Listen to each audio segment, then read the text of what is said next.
сыграем указанную последовательность аккордов. Ре минор, си бемоль, до мажор, ля минор, си бемоль, соль минор, ми септ, ля мажор. Сейчас сыграем аккомпанемент указанной последовательности, украсим аккорды.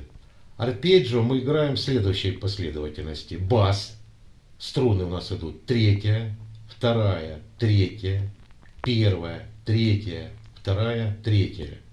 Получается 8 звуков. Обращай внимание, первая струна открыта.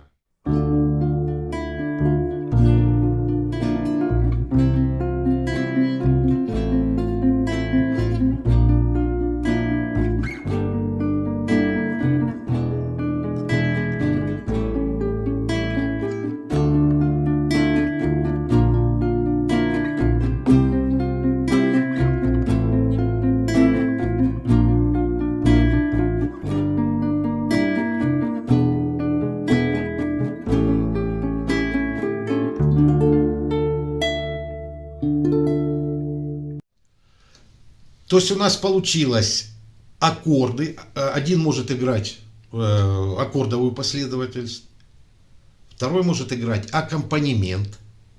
Мы еще можем сыграть гамму ре минор, если у нас вот есть возможность с третьим товарищем у костра. Вот, можно попробовать его поискать. Если мы найдем третьего товарища, то он будет в данном конкретном случае играть у нас гамму ре минор. Ты что делаешь? Что? Третьим будешь? Что? Иди домой! Что? Ну, сегодня с третьим у нас не получилось. Ну, надеюсь, в следующий раз получится.